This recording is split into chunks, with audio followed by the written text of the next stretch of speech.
You don't deserve a seat at this table." Those were the last words my mother said to me before everything broke. Sharp. Cold. Final. The clinking of silverware stopped, and the air thickened into something I could almost choke on. Every face turned toward me, some amused, some blank, some pretending not to notice.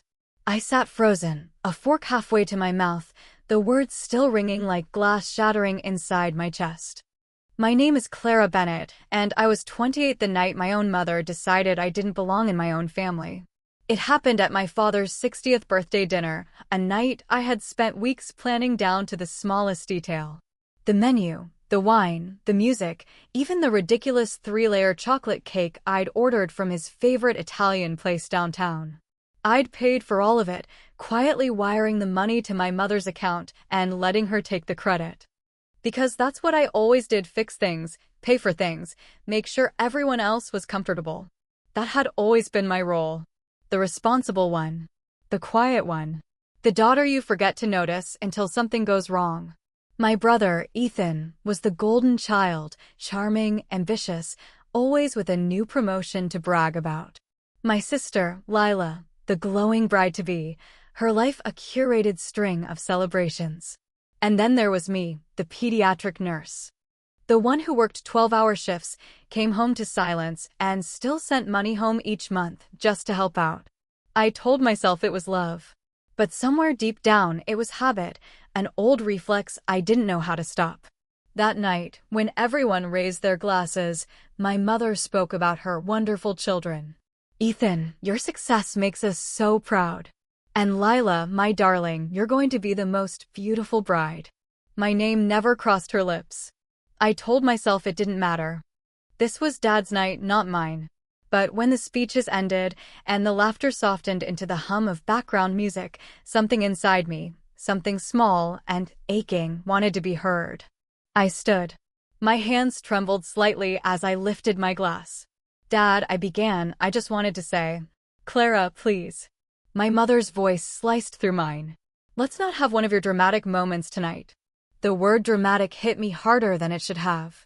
Because I wasn't dramatic. I was quiet. Too quiet. The one who never argued, never demanded, never asked for more than what I was given.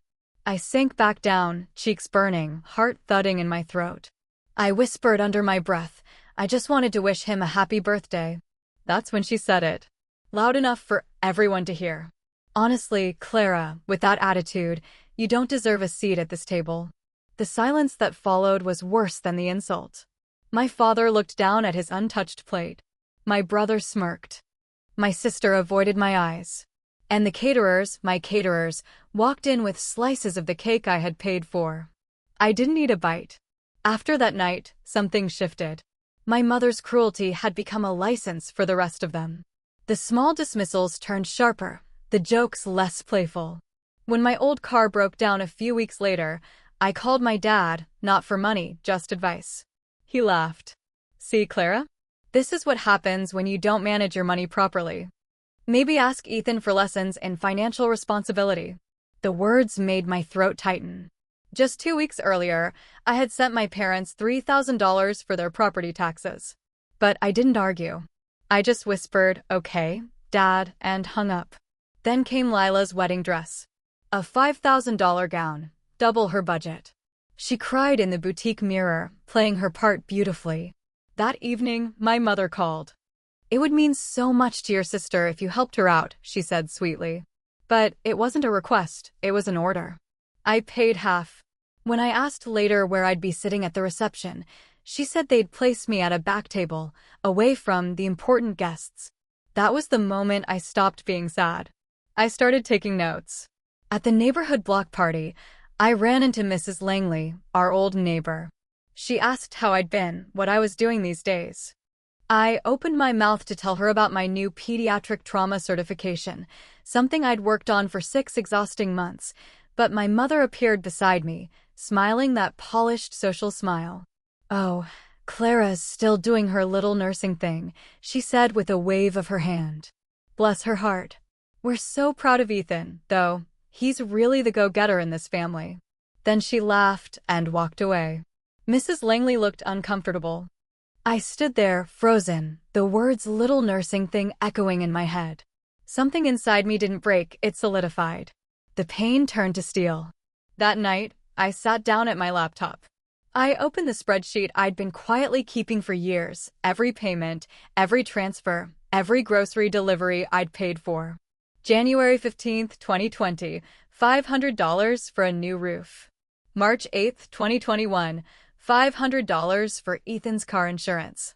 July 22nd, 2022, $1,000 for Dad's dental surgery. November 2023, $800 for a dishwasher. Line after line, year after year. They thought my silence made me weak. They never realized it was preparation. And as I scrolled through those years of numbers, proof of my invisible labor, a new thought began to take shape. I wasn't going to ask for recognition. I was going to take back my power. And the first step? A dinner invitation. The text went out on a quiet Tuesday afternoon. Family dinner this Saturday. My place. 7 p.m. sharp. Important family matter to discuss. Clara. I could almost feel their confusion ripple through the group chat. Ethan replied first, of course. Wow, since when do you host? Then Lila. Is this, like, serious? And finally, my mother. I assume you mean at your apartment, not somewhere decent. I didn't reply. I just smiled and put my phone face down. Let them wonder. For the next 4 days, I didn't sleep much. I scrubbed every inch of my apartment, rearranged furniture, polished the old oak table I'd inherited from my grandmother, the one my mother said was too rustic for company. I made it gleam. I cooked, too, my best dishes. Rosemary chicken, lemon risotto, homemade bread, the kind of meal my mother would sneer at for being too simple, but that always made my father close his eyes with contentment.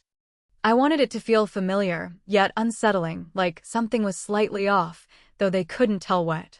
The truth was, everything was intentional. The table settings.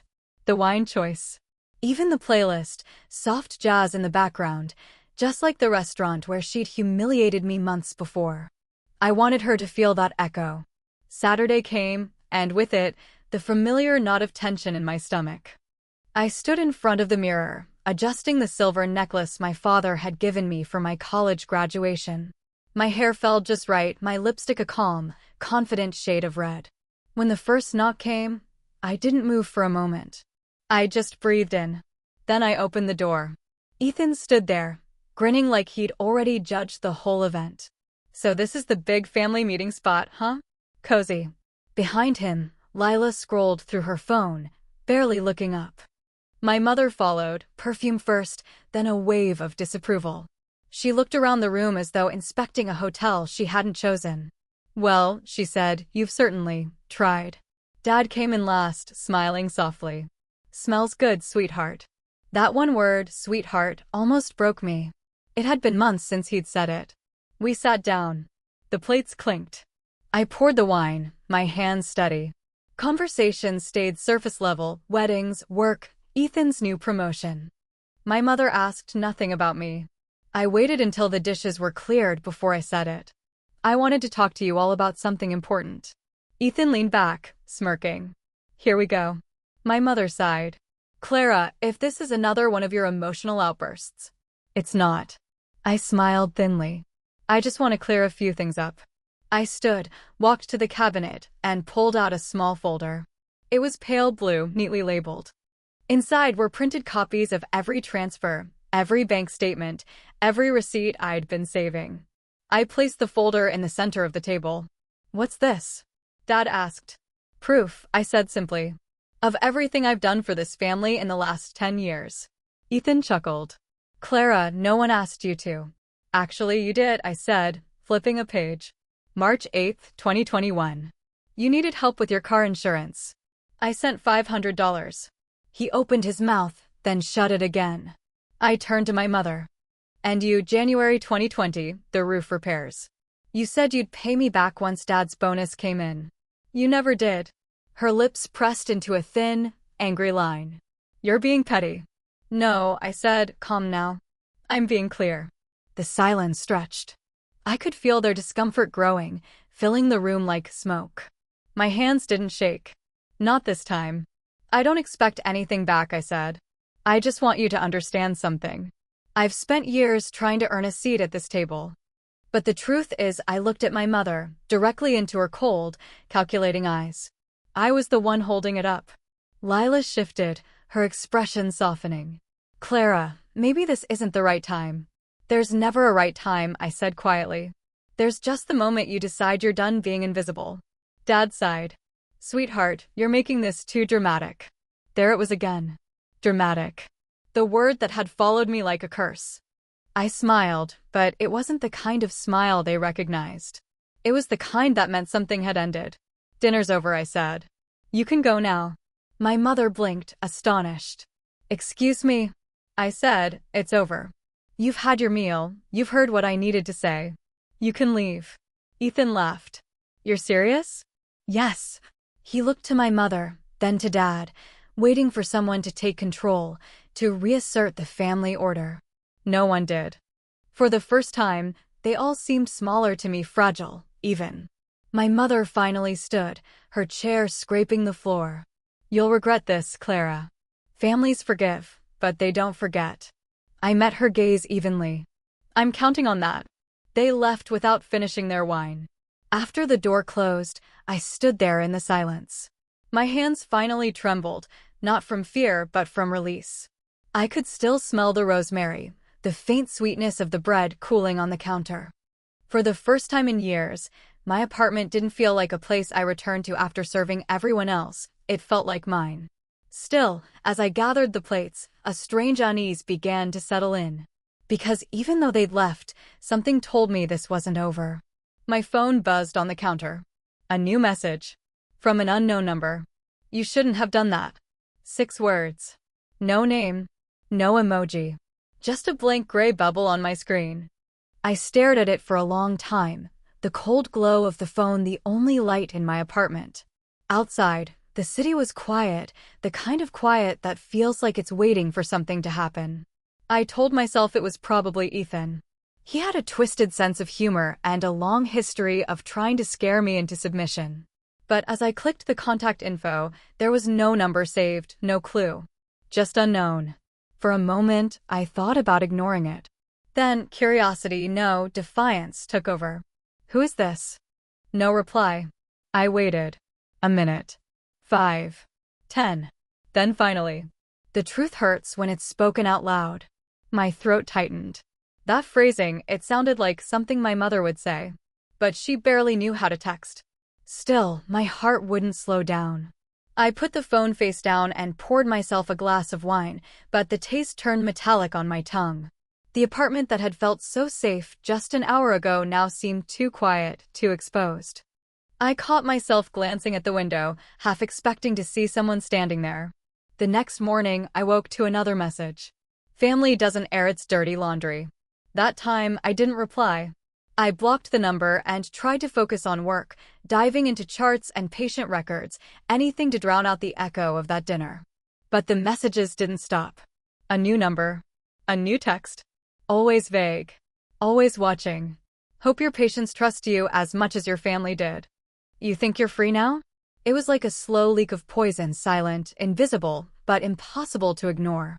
I told myself it was Ethan again, trying to teach me a lesson for embarrassing them. But deep down, I knew my brother didn't have that kind of patience.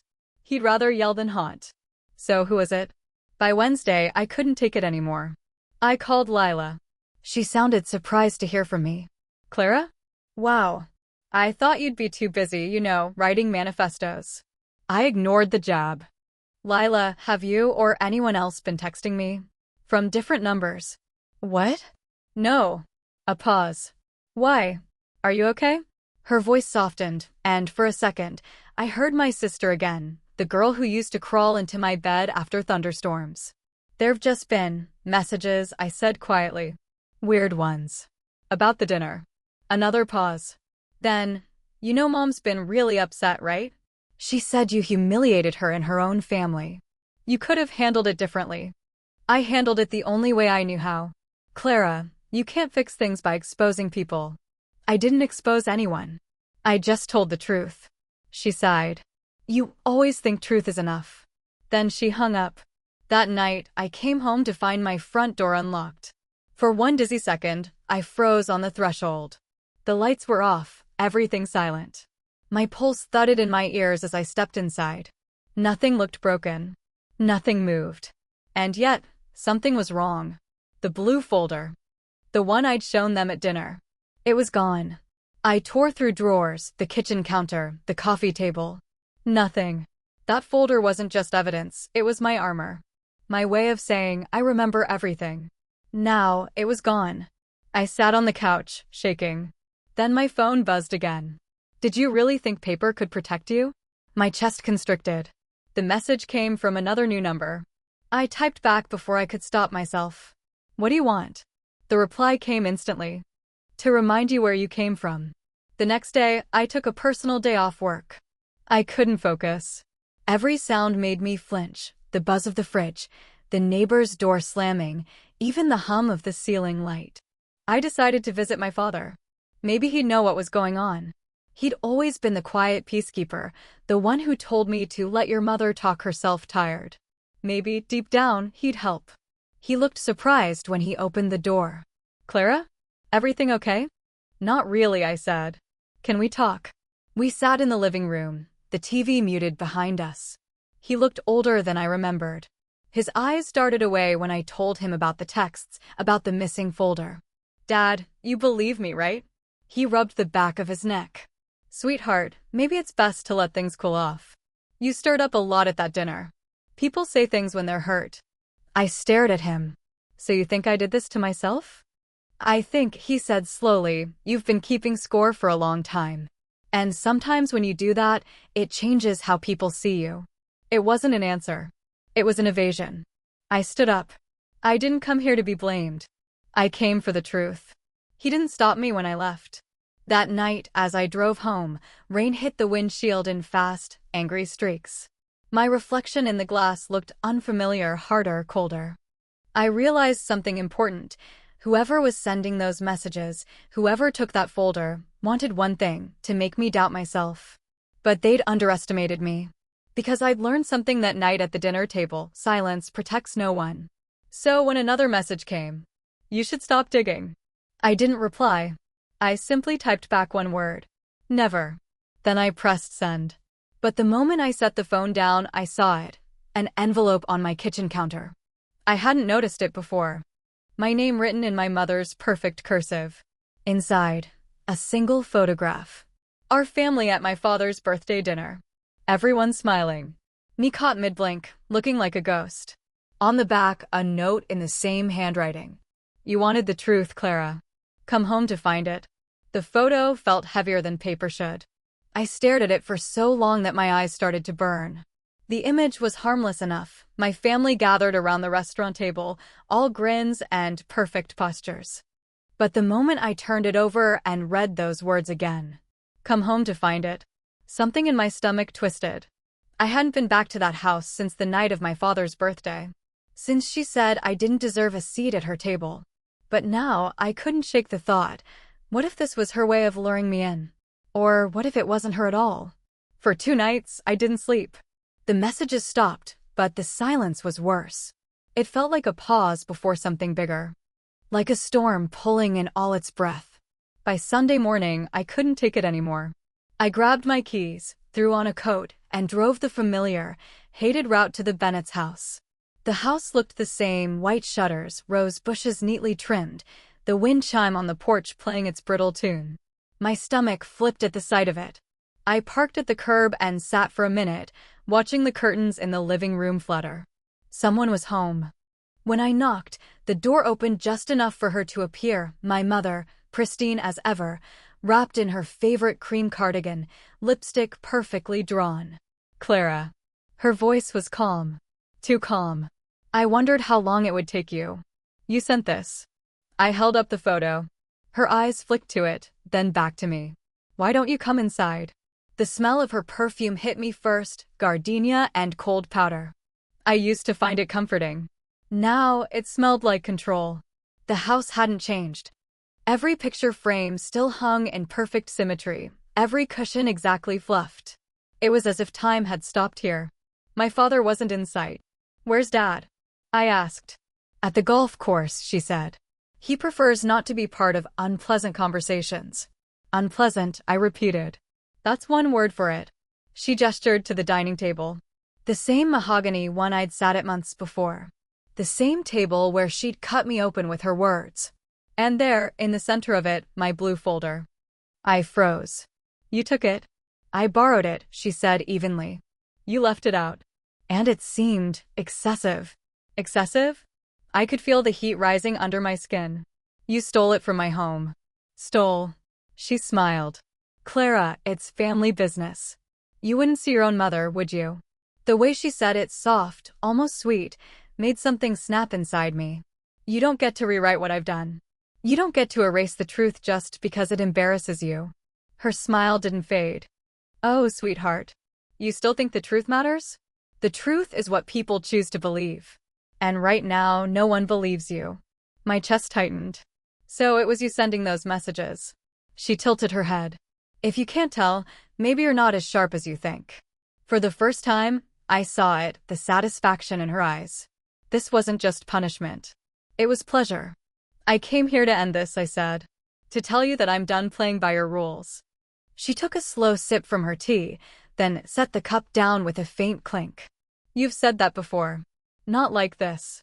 Her gaze narrowed. What are you going to do, Clara? Cut us out completely? Pretend you came from nowhere. If it means peace, yes. She laughed, then low and cold. You can't rewrite blood. No matter how much you try, you'll always be one of us. The needy one. The emotional one. The girl who wanted love so badly she mistook pity for it. I stepped closer. Maybe. But I'm not the one who has to destroy people just to feel powerful. Something flickered in her eyes. For a heartbeat, I saw it, the crack in the armor. The woman beneath the control, brittle and frightened. Then it was gone. You should go, she said. Before you embarrass yourself again. I looked down at the folder, then back at her. Keep it. I don't need proof anymore. She blinked. You're walking away? No, I said quietly. I'm leaving. There's a difference. Outside, the air felt sharp and alive. The sky was heavy with rain, just like the night I'd first stood up to her. But this time, I didn't shake. Halfway down the driveway, I heard her voice behind me. Clara. I turned. She stood in the doorway, that same careful mask of calm. You'll come back. They always do. I smiled. Not this time. Then I got in my car and drove. 2 weeks later, I moved into a new apartment across town. No one called. No one visited. The silence was strange at first, but peaceful. I started sleeping better. I stopped checking my phone every hour. Until one morning, a small package arrived at my door. No return address. Inside was the blue folder, every page intact. And on top of it, a single sheet of paper. My mother's handwriting again. Consider this your inheritance. You finally earned your seat. I stared at it for a long time, not sure whether to laugh or cry. Then I placed the folder in the drawer of my desk and closed it. Not as evidence. Not as revenge. Just as a reminder of what it costs to find yourself and what it means to walk away. That night, I lit a candle on my balcony and poured a glass of wine.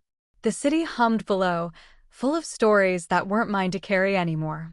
I thought about that dinner table, the mahogany shining under the chandelier, my mother's perfect smile, the silence that followed her words.